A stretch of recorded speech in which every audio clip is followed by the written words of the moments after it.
Por favor, Evangelho de Marcos, capítulo de número 8, versos de número 22 a 26.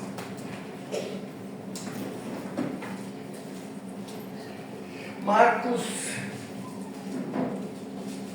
que escreveu um dos evangelhos sinóticos, com o seu nome, não foi um dos chamados por Jesus, não foi um dos apóstolos chamados, um dos discípulos chamados, mas é um homem que é citado em alguns trechos da Bíblia.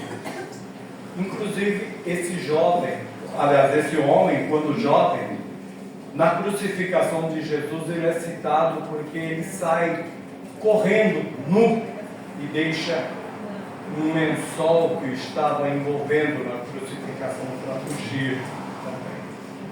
Sabemos que o cenáculo aonde os discípulos estiveram pertencia à família dele.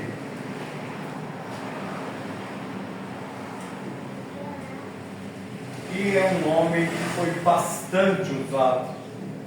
Ele entrou naquela primeira leva das igrejas, quando da perseguição pelos romanos. Amém? Amém. Diz assim a palavra do Senhor: e chegou a Betsaida, e trouxeram-lhe um cego, e rogaram-lhe que lhe tocasse.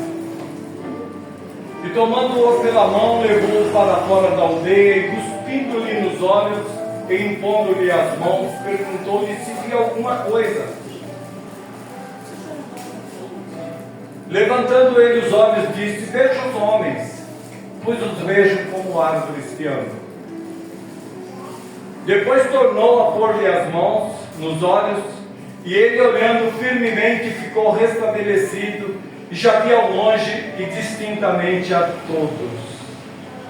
E mandou-o para a sua casa, dizendo: não entres, não venha. Glória a Deus. Senhor nosso Deus, nosso Pai, te glorificamos, pedimos nesse momento que a tua graça e a tua misericórdia seja sobre a vida do teu servo. Pai, não há capacidade, não há em nós nada, Pai, que possamos fazer se o teu Espírito não nos dirigir. Pai, nós clamamos aqui que a tua igreja nesse momento, Pai, se desligue do mundo, se desligue das coisas carnais e preste atenção na tua palavra, porque é uma palavra de ensinamento, porque nós, Pai, estamos a todo instante dispostos a estar na tua casa, mas temos poucos momentos de vontade de nos correr. Essa tua palavra, Pai, ela fala fortemente aos nossos corações, de uma forma que o homem tem que parar e meditar que há um Deus todo-poderoso, que atua nos céus, que atua na terra, que tem todo o poder sobre tudo e sobre todos, e é soberano. O Senhor faz como lhe apraz, e eu pediria que você aplaude essa palavra.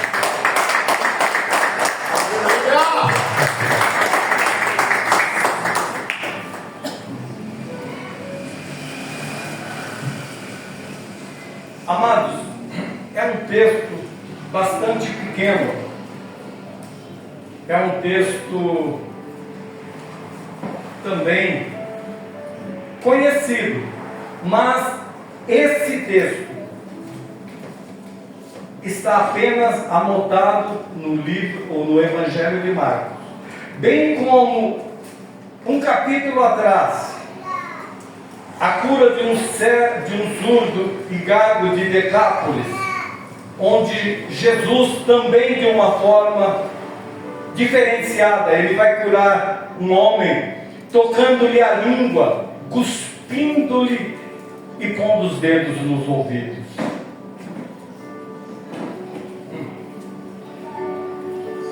Estranho, né? Como você reagiria? Como você reagiria se Jesus lhe cuspisse na face?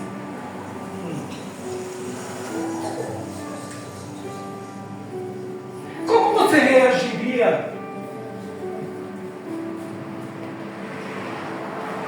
quando você ouve determinadas facetas, poder de Jesus pelo Evangelho, e nós temos uma facilidade de julgarmos o nosso Deus? Porque, irmão, vamos rever aqui. Aqui diz que no capítulo 1 chegou a Betsaida. Betsaida era uma aldeia, e nós podemos traduzir Betsaida como uma aldeia de pescadores, ou um local onde moravam pescadores. Quem chegou a Betsaida? Igreja. Quem chega a Betsaida? Jesus.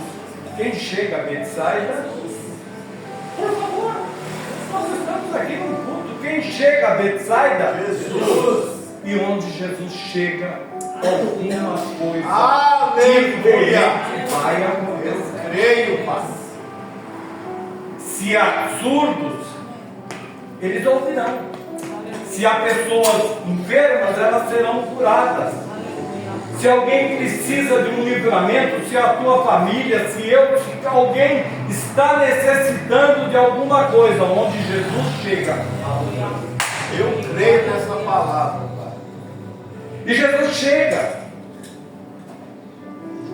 e coisas extraordinárias vão começar a acontecer. Por quê?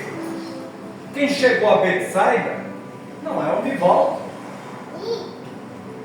não é o meu amado pastor Jefferson, não é o bispo fulano, não é o mestre na palavra ciclano, mas é Jesus, aquele que tem todo o poder sobre todas as coisas. Aleluia! Jesus. Aleluia.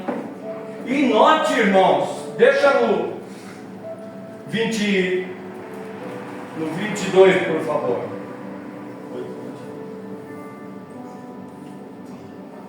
E chegou a Betsaida, presbítera. Jesus chegou para prender em Betsaida, viu, amado? Olha aí. Jesus chegou para aprender em Betsaida. Sim, porque trouxeram-lhe um cego e rogaram-lhe que lhe tocasse.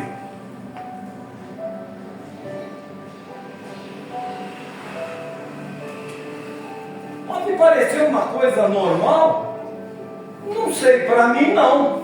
Porque quando eu peço alguma coisa para Jesus, primeiro eu tenho que crer que Ele fará. De que forma Ele fará? Não sei.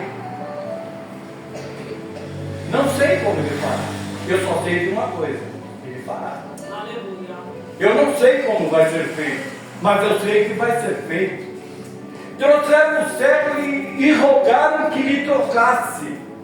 E aqui eu separei algumas coisas para nós estarmos concernindo juntos nessa noite.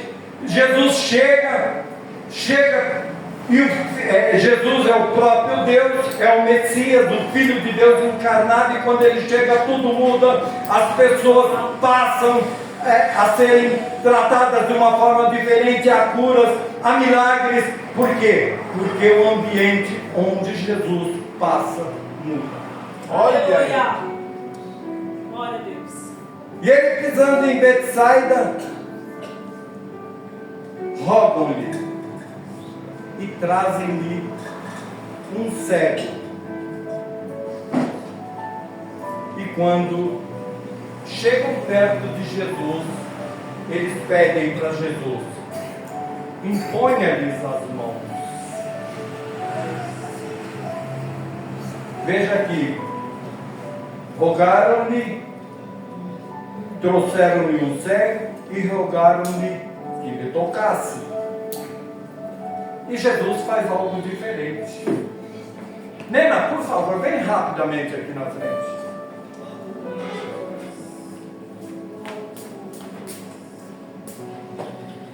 Fica do meu lado. Esse homem é um cego. As pessoas que o trouxeram e apresentaram para Jesus, eu não tenho a pretensão de dizer eu sou Jesus, amém? Mas eu estou aqui representando, amém, amado? Amém.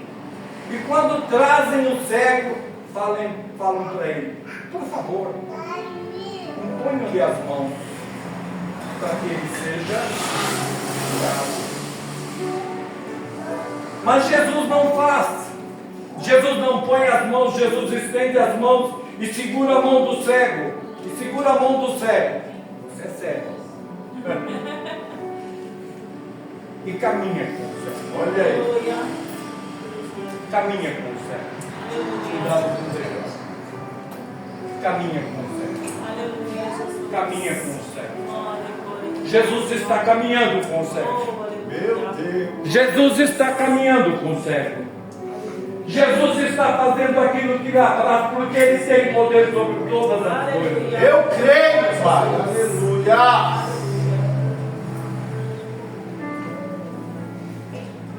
Sabe, irmãos, quando a gente medita na palavra de Deus, pela misericórdia, o Espírito nos revela sempre muitas coisas.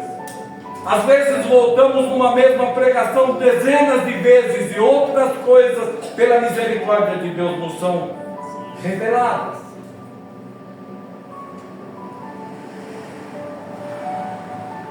Essa palavra, irmãos, guarda no teu coração. Guarda no teu coração que para tudo que você caminhar com Cristo há um propósito e há algo diferente da parte de Deus para a tua vida.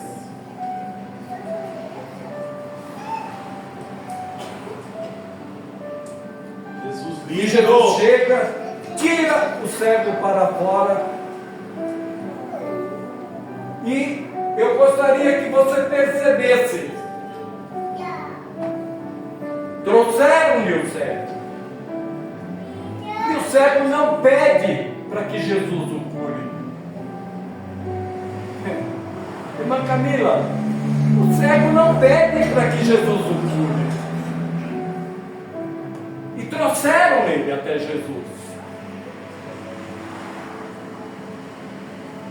Feliz é o homem, feliz é a mulher que tem amigos, que quando está passando por uma necessidade, seja ele de que ordem, seja ela de que ordem for, se é uma cura, se é uma necessidade física e espiritual, feliz é o homem, feliz é a mulher que é levada até a presença de Jesus por amigos. E se você tem amigos assim, levante as suas mãos para o céu, aplaudam a palavra do Senhor, porque é bom ter quem nos deve. Glória a Deus. Glória ao teu nome, Jesus. Nós te louvamos, Senhor. Santo Deus.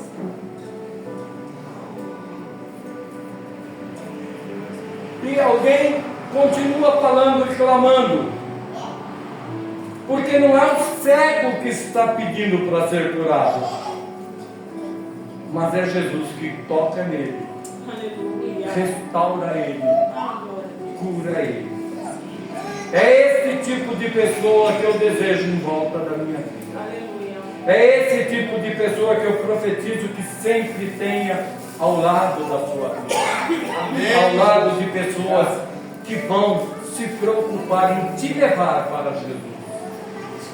É esse tipo de amizade que eu quero. As pessoas, irmãos, que são amigos verdadeiros, clamam por ele, lutam por ele.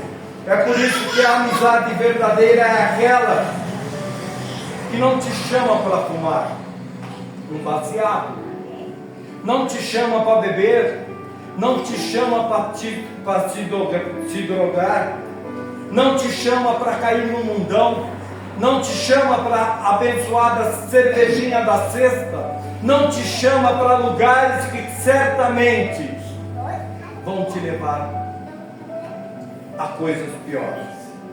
A amizade verdadeira é aquela que vem de Deus e vai te levar para perto de Jesus. Olha aí, papai. Cultive esse tipo de relacionamento.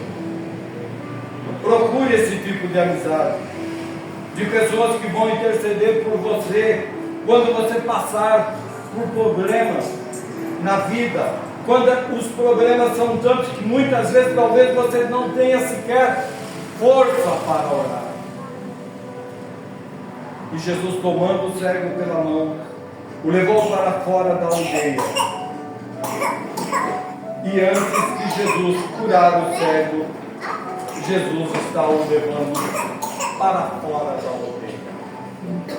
Existem milagres que Jesus fazia no meio da multidão,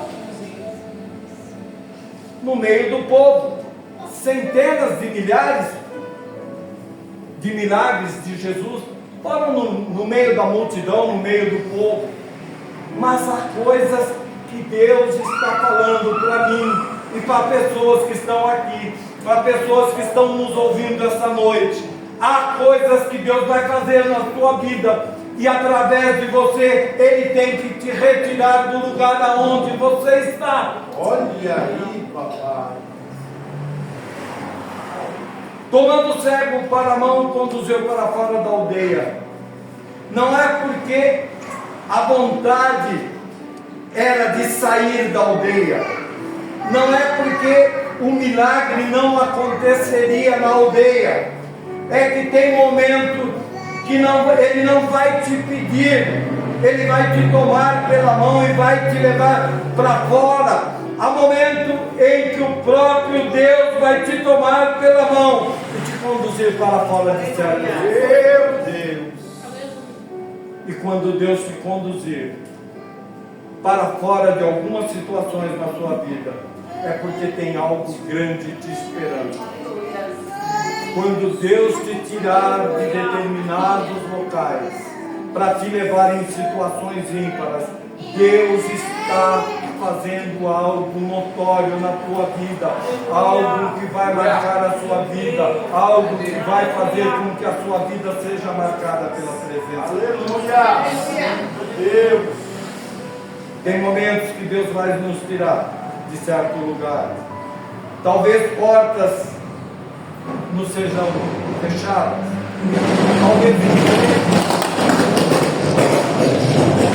Talvez empregos sejam mudados, sociedades sejam desfeitas, não importa. Coisas que serão alteradas porque o próprio Deus vai nos levar a outros lugares. E deixa Deus te conduzir, irmão. Aleluia. Deixa Deus te conduzir, porque aquele que tomou o cego pela mão, Ele te toma pela mão nesta noite. E não há como você estar melhor seguro do que pela mão de Jesus. Aleluia. Glórias a Deus. Entenda isso. Entenda que a tua vida faz parte do controle da mão de Jesus. Porque Deus não te conduz a nenhum constrangimento, a nenhuma desgraça, a nenhuma dor, a nenhum momento para que você fique questionando por que Deus resolveu te tirar desse lugar, ou de um relacionamento. E se Deus resolveu deixar a porta, entenda que Ele está preparando algo maior e melhor para a sua vida. Aleluia. Algumas dessas coisas podem não dar certo aos seus olhos, porque a partir do momento que falamos, que confiamos em Jesus, confiamos nele e que Ele vai conduzir os seus passos, deixe Jesus te tirar do lugar que Ele não quer que você fique. Deixe Jesus te arrancar do lugar que Ele não quer que você fique. Ele tem um milagre a fazer, mas o primeiro passo, Ele precisa te tirar daqui. Ele precisa estar fazendo a parte do que nós chamamos de propósito. Há um propósito de Deus para cada local onde Deus quer nos levar. Isso não significa que Jesus tem algo contra as pessoas que estavam naquela cidade. Isso não significa que a bênção não poderia ser realizada ali. porque Jesus pode fazer tudo, em qualquer lugar, porque Ele tem poder sobre todas as coisas. Mas quando Jesus retira aquele cego, Ele sabia o que era melhor para aquele homem, e Ele leva o cego para fora. Aquelas pessoas que ali estavam, elas não estavam inseridas no propósito que Deus tinha para aquela hora. Há muitas vezes que nós nunca vamos entender quando Deus cria e permite algumas situações nas nossas vidas. Como entender que Deus te tira de um trabalho onde você acha que você ganha muito bem? Como entender que muitas vezes Deus está te tirando do meio de pessoas que você, aos seus olhos, tem como amigos, e você não entende o trabalhar de Deus, mas Deus está te tirando dali porque o propósito de Deus é maior, o propósito de Deus é melhor, e você tem que entender que o caminhar de Deus não é o seu caminhar. O caminhar de Deus é soberano, Ele é perfeito. O nosso caminhar é dependência de homem, é vontade de homem, é o agir do homem, mas o de Deus é sobrenatural. Aleluia! Deus.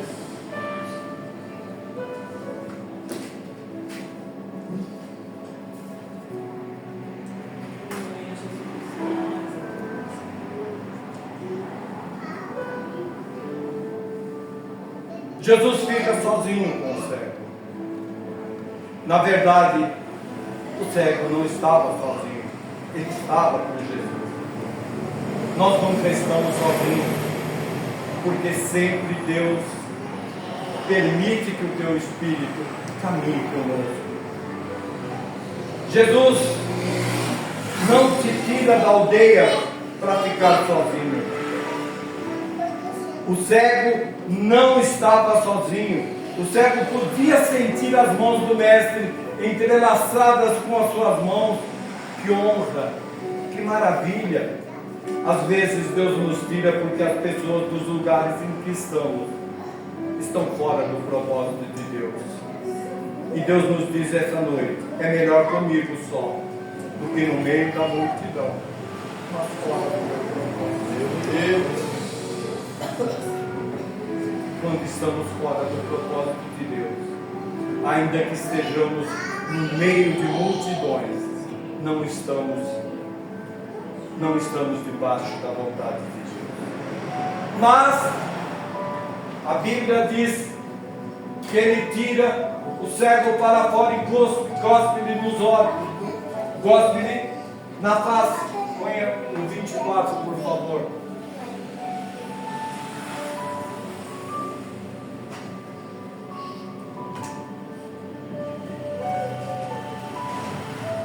Levantando os 24, e levantando os olhos, disse: vejo os homens, pois os vejo como árvores que eram.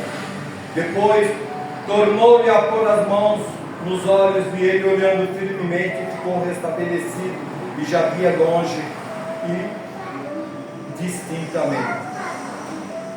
Mas era o 23, eu pulei.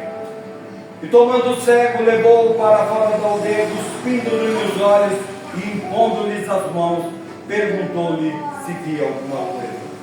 Irmãos, é emblemático, porque não há na nossa língua, não há em qualquer local que você vá, em qualquer língua que você entenda, em qualquer país, nós nunca vamos entender o agir de Deus se nós não estivermos levados pelo Teu Santo Espírito, guiados pelo Teu Santo Espírito. Porque quando Jesus cospe naquele homem, a impressão que nós temos é de desprezo. O cuspe representa isso. Se você cuspir numa pessoa, ela vai se sentir desprezada. Não há outra sensação. Alguém aqui fala: eu recebi uma cusparada e fiquei super feliz. Não. Mas há um propósito muito maior. Meu Deus. Há um propósito muito maior. Quando Jesus cospe naquele homem, ele está dizendo: ei filho, confia em mim, eu não estou te menosprezando não, mas vou te exaltar, porque você está confiando que eu te humilhe diante dessa situação, mas eu vou te levar a altares maiores, a lugares maiores, a patamares maiores. Tão somente confie. Irmãos, as situações das nossas vidas, como entender que um homem chamado por Deus para um propósito tão grande como José o foi, por exemplo.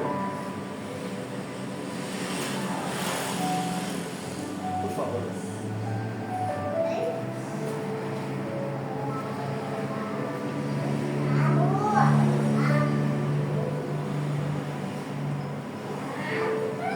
Como entender o trabalhar de Deus?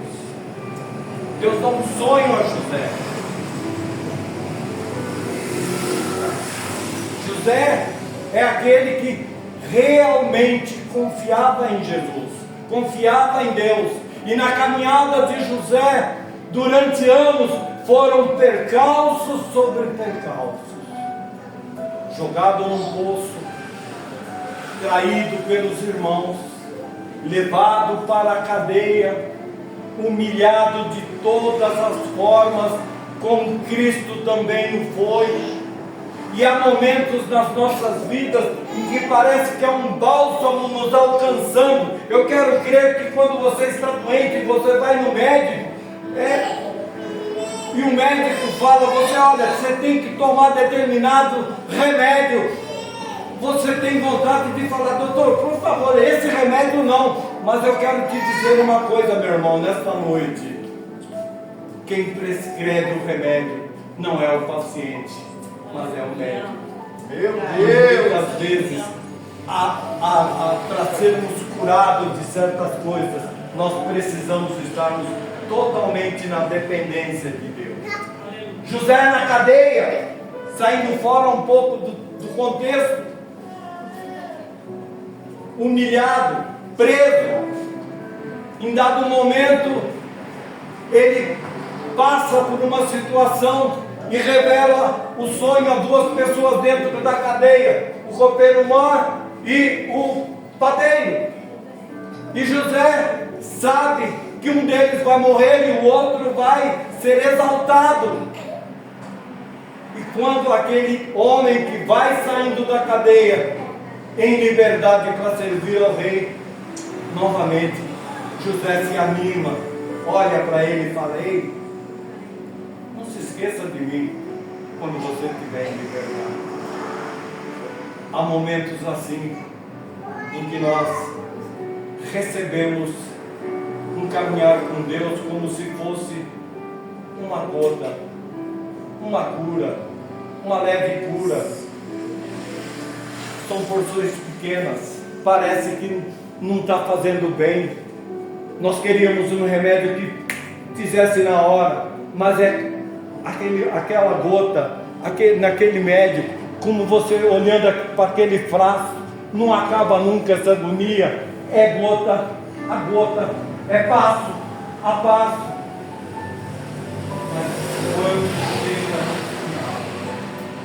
Mas quando chega no final, você vê a cura, você vê você vê o que Deus fez na tua vida. E aquele copeiro,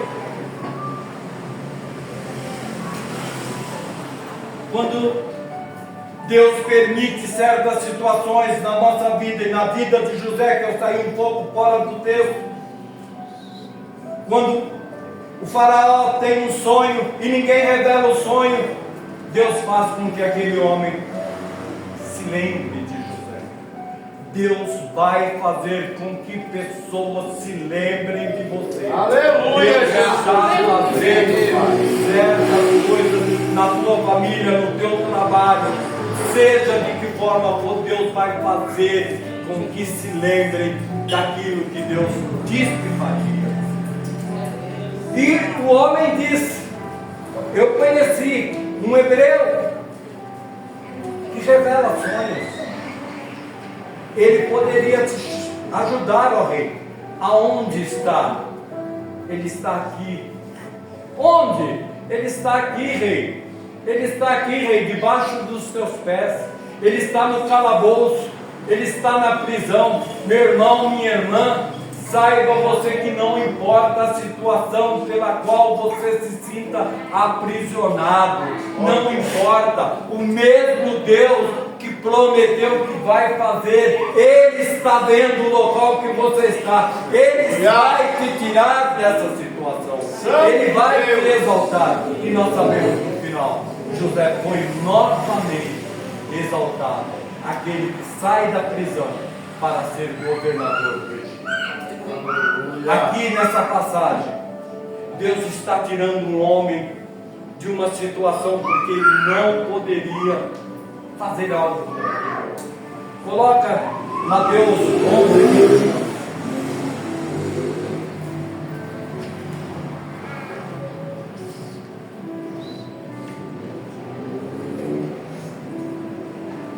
Ai de ti, coração. Ai de ti, Betsaida. Porque se em Tiro e em Sidom fossem feitos os prodígios que em vós se fizeram, há muito que se teriam arrependido com pano de saco grosseiro e fruncido. Deus poderia ter curado aquele homem. Ele tem poder. Mas, irmãos, nós nos esquecemos de uma coisa. Nós vimos na igreja quase que todos os dias. E nós queremos que Deus faça algo na nossa vida. E Ele quer fazer. Só que eu venho buscar cura, irmão. Mas esqueço que eu tenho que me arrepender primeiro. Meu Deus, que forte, Pai. Eu quero toda sorte de bênçãos, mas eu não quero me arrepender. Eu não quero sair de Betsaida.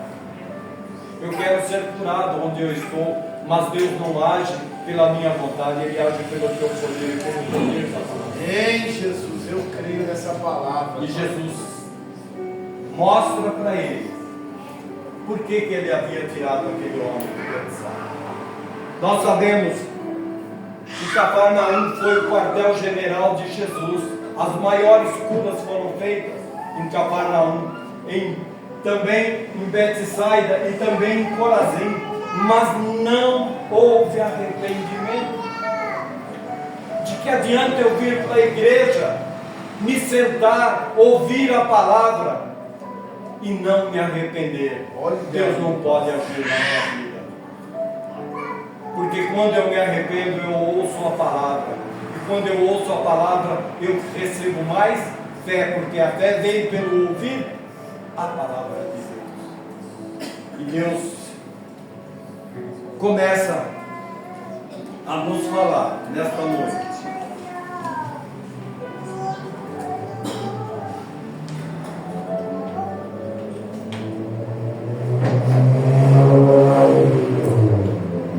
Que há um processo por tudo que Jesus está fazendo em nossas vidas, na minha vida, na sua vida. Porque a fé daquele homem, ela estava abalada. Mesmo que o texto não mostre, não fale de uma maneira mais clara, mais explícita, mas quando eles o trazem até Jesus, o amigo ou os amigos pediram para Jesus curar, mas o cego não pediu. O cego não tinha fé. Quantas vezes pessoas que estão sentadas ao nosso lado não pedem nada para Deus, porque não têm fé, não creem que recebem, não creem que vão receber. Sabe por quê, irmãos? Não há arrependimento. Não há arrependimento para que Deus possa agir na minha vida e na tua vida. Porque quando há esse arrependimento, Deus começa a me mudar. Deus começa a te mudar. Amém, Não há um de nós que não possa ser tocado de uma maneira. Verdade, Pai. Não há. Quando eu me arrependo, Deus age. Quando eu falo para Deus que eu não sou aquilo que eu aparento ser, mas que eu quero mudança, Deus começa a agir. Quando eu falo para Deus que eu preciso que esse coração seja transformado todos os dias, porque é um coração mau, é um coração que busca as coisas que não agradam a Deus, dessa forma eu estou me colocando debaixo da potente mão de Deus, e Jesus pode pegar na minha mão nessa noite e me conduzir para outros lugares, porque há arrependimento. Aleluia! Há arrependimento. Há arrependimento. E essas cidades, chamadas também de cidades impenitentes, que não viam, que não queriam se arrepender, Jesus não podia fazer por eles aquilo que ele queria fazer. Tantos anos sofrendo, tanto tempo sofrendo, abalam a nossa fé. A Bíblia diz que a esperança que é demorada enfraquece o coração, e é uma verdade. Aí Jesus toca nele e pergunta: você enxerga, o que você está vendo? Eu vejo os homens. Por favor, volta lá.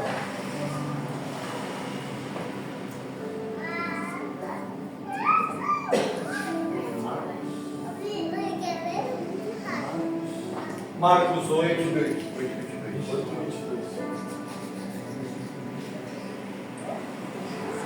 24. E levantando ele os olhos, disse: eu vejo os homens, pois os vejo como árvore plana.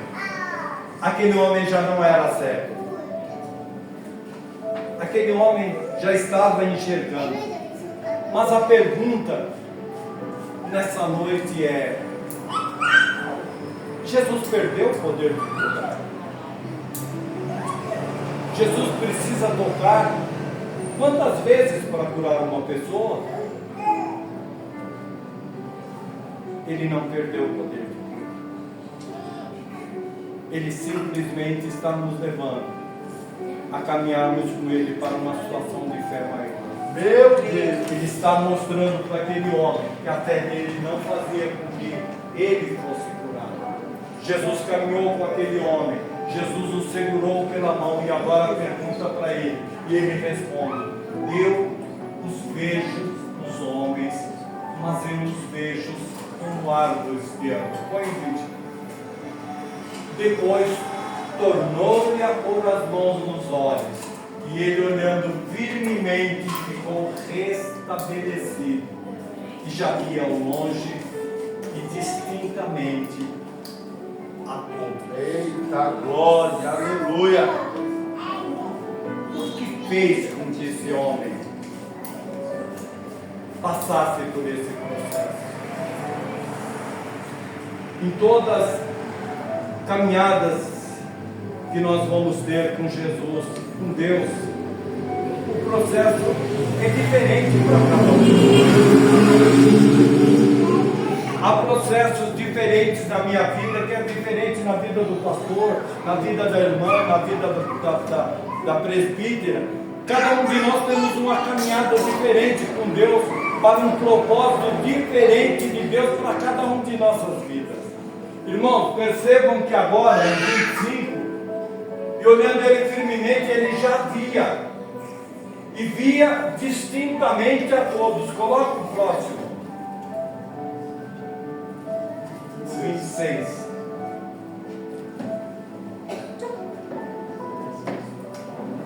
A igreja toda, por favor, leia comigo. E mandou-o,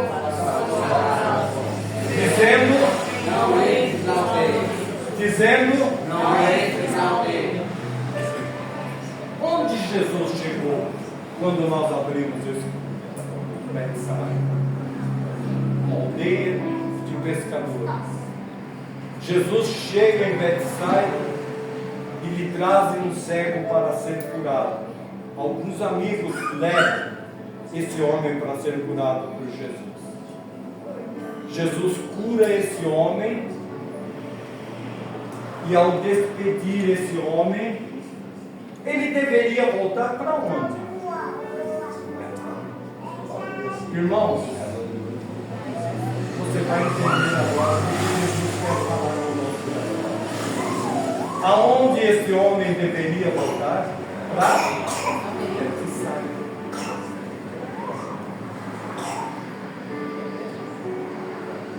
Você entendeu o que eu falo? Esse homem estava em local que não o levaria à salvação. Jesus o tira, Jesus o cura. Agora Jesus fala para ele: vá para a sua. Então a casa dele não era em Betsaida. Ele não morava em Betsaida. Ele estava em Betsaida, mas não morava em Betsaida.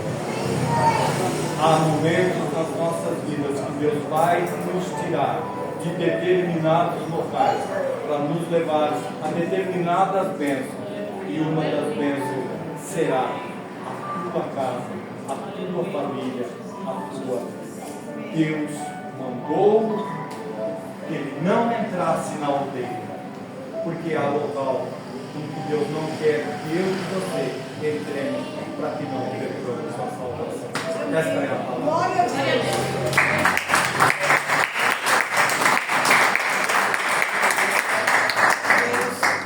Betsaida é um local de cura. Betsaida muitas vezes vai ser para mim e para você um local de passagem na nossa vida, porque aquilo que Deus tem para nós é maior do que o local onde nós estamos. É difícil muitas vezes entendermos quais são os propósitos de Deus, porque nós queremos fazer com que Deus trabalhe do nosso jeito, impõe as mãos e o cure, faça dessa forma, faça daquela forma, mas Deus é soberano. Deus está nos tirando de determinados lugares para nos levar a outros lugares, para fazer coisas maiores pelas nossas vidas. Assim diz a palavra de Deus. Amém? Eu passo ao pastor